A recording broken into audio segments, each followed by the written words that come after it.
তৃণমূল জমানার বেআইনি বোল্টার কারবারিরা কি ফের ঘুরপথে সক্রিয়? সোশ্যাল মিডিয়ায় ভাইরাল একটি ভিডিওকে ঘিরে তোলপাড়। যদিও এই ভাইরাল ভিডিও সত্যতা যাচাই করেনি সিএন। দুর্গাপুরের ওয়ারিয়া এলাকায় চলছে এই বেআইনি বোল্ডারের রমরমা কারবার বলে অভিযোগ উঠছে।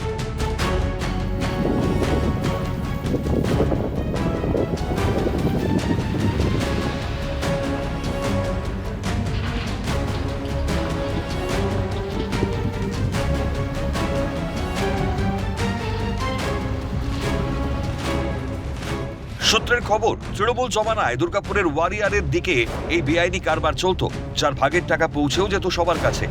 সরকার বদলেছে, কিন্তু দেখা যাচ্ছে আবার আড়ালে চলছে সেই কারবার। প্রশ্ন, তাহলে কি ফের সক্রিয় এই বেআইনি বোল্টার কারবারিরা? দীর্ঘদিন ধরে এই অবৈধভাবে কিছু অসাধু কারবারি তারা ওখান থেকে স্ল্যাগ চুরি করছেন, পাচার করছেন, এবং যেভাবে তারা খনন করছেন আগামী দিন ওইখানেও ধস নেমে বহু মানুষের মৃত্যু হতে পারে। স্বভাবত আমরা চাইব অবিলম্বে পুলিশ প্রশাসন তদন্ত করুক এবং যারা এ ঘটনায় দোষী তাদের চিহ্নিত করে যথাযথ শাস্তি দানের ব্যবস্থা করুক।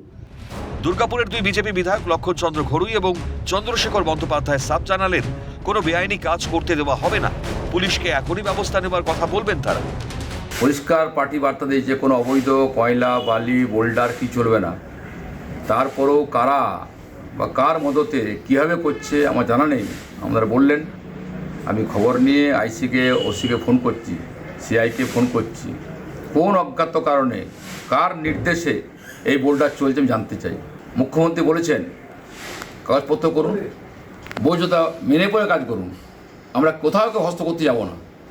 যারা করছেন, যারা করাচ্ছেন, ইমিডিয়েট কাজ বন্ধ করুন। পুলিশকে বলবো খবর নিন, যে খবর এসছে সে খবর আসা উচিত ছিল না। এত সাহস কে দিয়েছে?